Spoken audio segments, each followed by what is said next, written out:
Hey guys, welcome back to my channel. This is Jazzy here. Jazzy the Realtor, your dedicated agent. Today we'll be talking about a few things you need to know before becoming a real estate agent, and not the basic ones like, oh, you need to have a whole bunch of money before you quit your job. Not that. I'm talking about the real tea. So if you want to know how to become a real estate agent and the things that most agents won't tell you, keep watching. Yeah, like this traffic just to go 2 exits is just too much.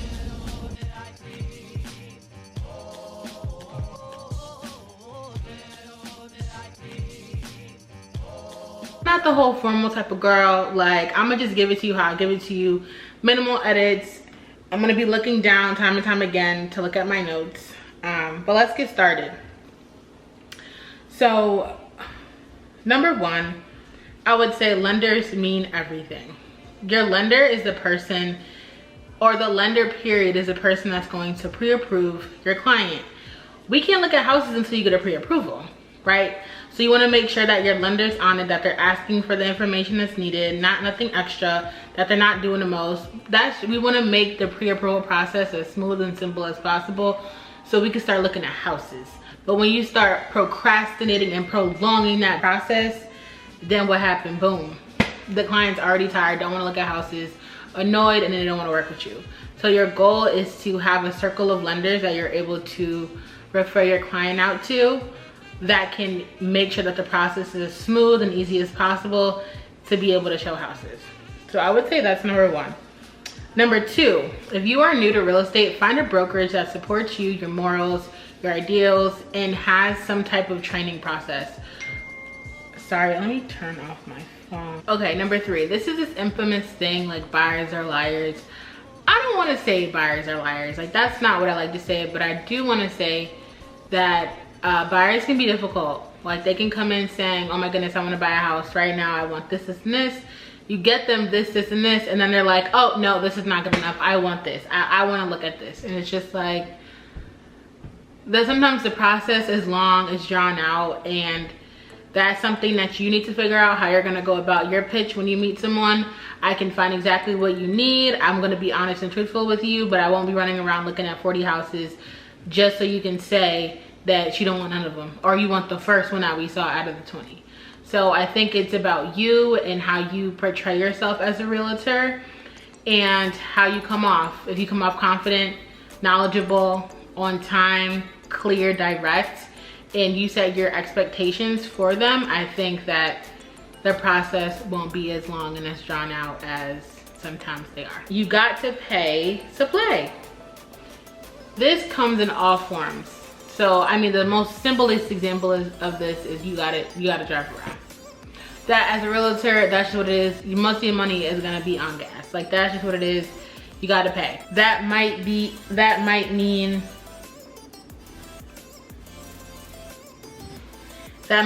taking out lenders to get something to eat. It might mean taking out your client to get something to eat. It comes in so many different forms, but the point is connections are extremely important, and you sometimes gotta come out your pocket. Create your own brand to set yourself aside. I can tell you my mom's slogan, hers was, hi, my name is Jackie Williams. Do you wanna buy a house or sell one?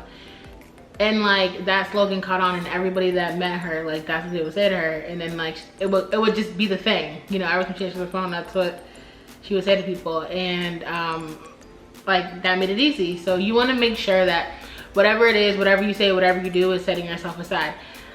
I'm still growing into who I think I want to be, and how I want to be known as a realtor, my own brand. But like, right now, my brand is Jazzy the Realtor, right? It felt a little different. My personality is bubbly. I'm always answering the phone. Like, I'm the dedicated agent, right? So making sure that you set yourself aside from any other person in this real estate industry, because there's so many of us. There is so many of us, but everyone is not gonna do a great job, and everyone is not gonna appeal to all clients. So just making sure that you are the best representation of yourself. The next one is pick up your phone and make calls. Whether you are cold calling, whether you are following up with clients, Whatever it is, you need to, your phone should be on your person all the time. My phone is like in my purse, which is like right there on the couch, but it's like your phone should always be on. Your notifications should always be on. If you got an Apple Watch, that always needs to be on. Your phone should be on your person at all times. Always answer the phone, because that shows that you're reliable, you're dependable, and you're always there. Even if you answer the phone and say, hey, I got your call, can I call you back in 20 minutes? Your clients are gonna feel like, okay, you care. Your lenders are gonna feel like, oh, you care. Attorneys are gonna feel like, oh, you care, right? So making sure that you're always accessible is important. But getting back to making calls, you should be on the phone you should at least make 50 calls a day. I mean, it doesn't matter if it's new clients or old clients, whatever it is, your phone, you should always be making calls. If you're not making calls, how are you getting work? How are you following up on your work? How are you getting anything done? Everything can't be done through email. So making sure that you are always on the phone and you're picking up, I hate that. Pick up your phone. Pick up your phone. It's a feast or famine business. Like, you gotta hustle, honey, okay?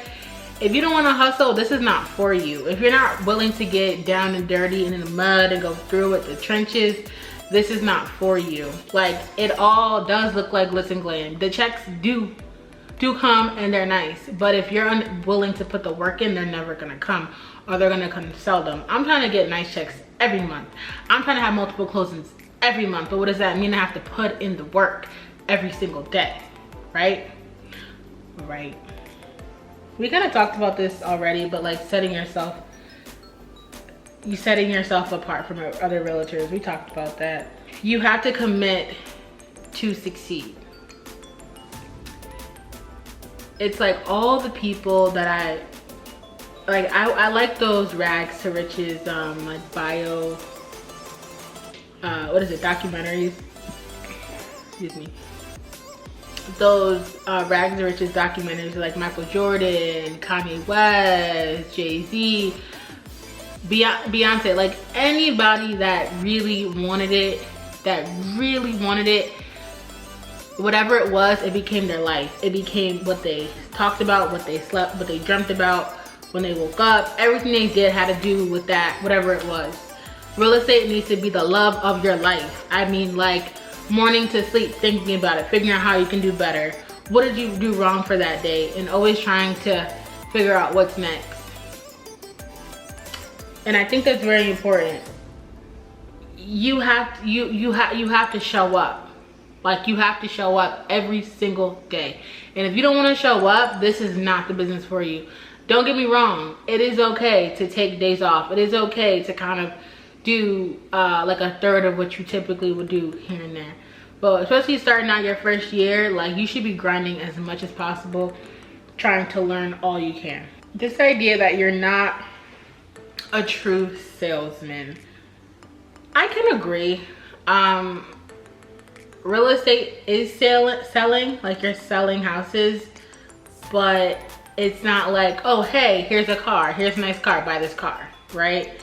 A car is deep, but a car can be resold. A car, sometimes people, they lease it, okay, they're getting rid of it in 2 years. A house is completely different. The down payment on a house is crazy. Like, we're talking 20 to 30,000. I mean, that's just in the average range for a house. I mean, a smaller house. And it's just like, that's a lot of money for a lot of people. So I don't want to say that we're salesmen, but this is what we do. We find a buyer, and we find a buyer a home. That's the only way I want to put it, but I don't feel like we're salesmen. We are selling our services, but I don't know, I feel like our job is like, it's so vital. I don't know. I'm gonna just let that one be. You take it as you want to take it. Let's move on. Next, find a mentor you can trust. So this is what happens when a lot of people come into real estate. They come in, they're like, oh my goodness, I'm a realtor, I'm gonna do this and this and this, and I joined a brokerage that's gonna teach me this, this, and this. Yeah, they're gonna teach you. They're gonna teach you some stuff. They're not gonna teach you everything. You have to be willing to, number one, find a person that's willing to answer those hard questions and keep you on track. That's one part of it. And then number two is you need to be held accountable you need to hold yourself accountable to make sure that you're learning and you're progressing in your business. So this is not all about, oh, I'm gonna have a mentor and every time I have a question, I'm gonna go to my mentor. The mentor is there to keep you on path, keep you on track. But you have to show up every day for yourself, and people are not gonna do the work for you, because at the end of the day, a mentor is also probably selling real estate and they have things to do, right? So let's say, for example, you don't know how to write contracts. You don't complain that you don't know how to write contracts. You better get in them books and learn how to write contracts. You better look at one of, or even not a contract, an offer. I'm sorry, an offer. You better get in the books and figure out, how do you write an offer? What does a contract look like? You go on YouTube, and then once you've tried to figure it out, then you go to a mentor, then you go to someone else in the office. Because at the end of the day, it's like eat or get ate in. And I'm not trying to get ate. Honey, I like to eat. Okay? Because I want to win. So you got to show up.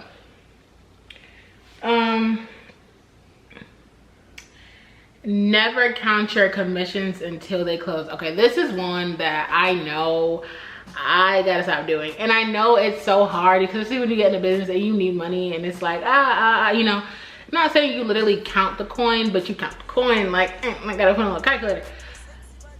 My mother has always told me, she says, never count the money until the day that, or when it's time to write the invoice. And she always tells me, you never have a deal until you go to contract. So just because you have an accepted offer, nothing, that means nothing. Because I've learned there's a meat that nobody ever talks about. I'm gonna make a video on that, how there's a meat where you gotta get people from getting an offer accepted into going into contract, because right there, that can make or break the deal. And it's hard sometimes when you think, you know, things are going well and your client is like, oh, I don't want to do it. You're like, what you mean I don't want to do it? What you mean? I just did all this hard work. I just got your offer accepted and you're walking away. And I think this is where you learn it's very important to not count your commissions until the transaction is 90% over. Okay, and then the last thing I think that's, if not the most important, is real estate is fun. Like, real estate really is fun. I don't know what other job you can get up, you have an office you're able to go to, hang out, get cute every day, go show houses, write offers, like meet incredibly cool new people every day, have people blowing up your line because they want your help. Like, there's so many ways that real estate can change your life, and it's like, it's kind of like mind-blowing. It's like you can meet new people, you can meet new lenders every day, you can learn about new mortgage. Like, there's so many things you can learn on a day-to-day basis if you commit yourself in this process.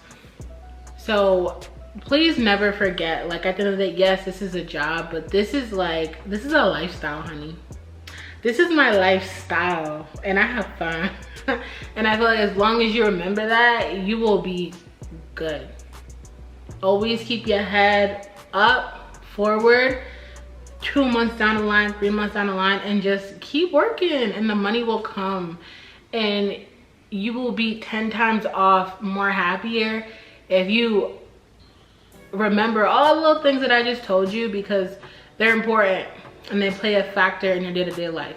So I hope you guys enjoyed this video. This is my first like official sit down on the couch video. And if you liked it, please comment, like, and subscribe. Hope you guys liked, and have a good day.